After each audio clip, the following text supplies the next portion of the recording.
ಇಲ್ಲ. ಅದೇ ರೀತಿಯಾಗಿ ಈ ಶರೀರದಲ್ಲಿ ಆತ್ಮ ಇತ್ತು ಅಂತಂದ್ರೆ ಕಣ್ಣಿಂದ ನೋಡ್ತೇವೆ, ಕಿವಿಯಿಂದ ಕೇಳ್ತೇವೆ, ಬಾಯಿಂದ ಮಾತಾಡ್ತೇವೆ, ಕೈಯಿಂದ ಕೆಲಸ ಮಾಡ್ತೇವೆ. ಆತ್ಮ ಇಲ್ಲ ಅಂದ್ರೆ ಏನ್ ಹೇಳ್ತಾರೆ? ಹೆಣ ಅಂತ ಹೇಳ್ತಾರೆ, ಡೆಡ್ ಬಾಡಿ ಅಂತ ಹೇಳ್ತಾರೆ. ಸರಿ, ಈಗ ತಾವೆಲ್ಲರೂ ಬಂದ್ರಿ, ಒಳಗ್ ಬಂದ್ರಿ.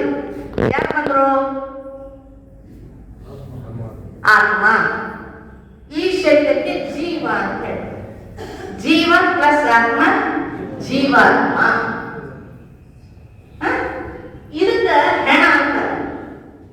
ಈಗ ನಾವು ಎಲ್ಲರೊಳಗೂ ಆತ್ಮ ಇದೆ, ನಾವೆಲ್ಲ ಏನಾದೆವು? ಜೀವಾತ್ಮ. ಬರೀ ಆತ್ಮ ಅಂದ್ರೆ ದೇವಗಳಾಗ್ತೇವೆ, ಫ್ಯಾನ್ ಹಾಕ್ಬೇಕು. ಬರೇ ಆತ್ಮ ಅಂದ್ರೆ ಏನಾಗ್ತೀವಿ? ದೇವಗಳಾಗ್ತೇವೆ. ಶರೀರ ಇದೆಯಲ್ಲ, ಜೀವ ಇದೆ, ಜೀವಾತ್ಮ. ರೈಟ್? ಈಗ ಒಂದು ಪ್ರಶ್ನೆ, ಕಣ್ಣಿಂದ ನೋಡೋದು ಯಾರು? ಕಣ್ಣಿಂದ ನೋಡೋದು ಯಾರು? ಆತ್ಮ. ಕಣ್ಣು ಕಿಟಕಿಯು, ಇಲ್ಲಿ ಕೂತ್ಕೊಂಡಿದೆ ಆತ್ಮ, ಇದು ಕಿಟಕಿ.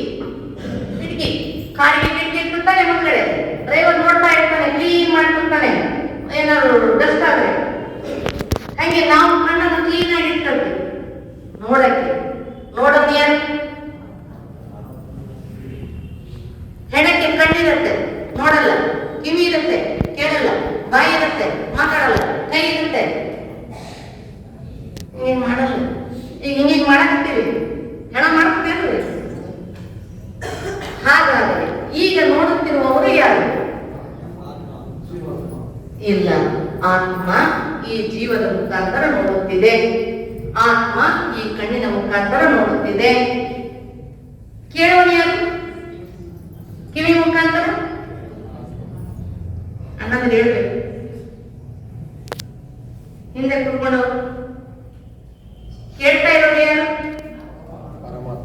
ಪರಮಾತ್ಮ ಹೇಳ್ತೀವಿ. ಪರಮಾತ್ಮ ಸಬ್ಜೆಕ್ಟ್ ಬಂದಿದ್ರಿ. ಈಗ ನಾವು ಕುಂದೋರೆಲ್ಲ ಯಾರೀಗ? ಜೀವಾತ್ಮಗಳಿಗೆ.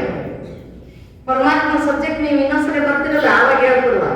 ಈಗ ಕೇವಲ ಸೆಲ್ಫ್ ರಿಯಲೈಸೇಷನ್, ಸ್ವಯಂನ ಅರಿವು, ಸ್ವ ಸಾಕ್ಷಾತ್ಕಾರ, ಸ್ವದರ್ಶನ, ಸ್ವಪರಿವರ್ತನೆ.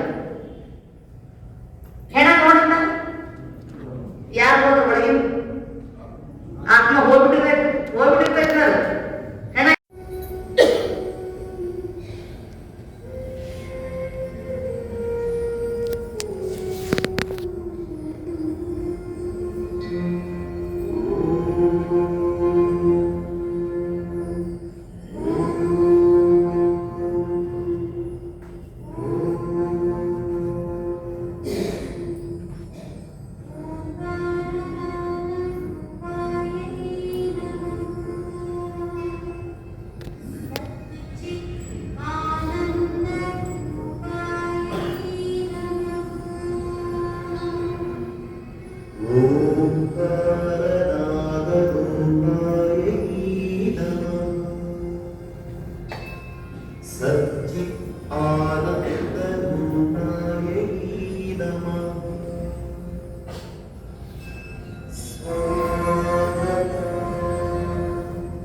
So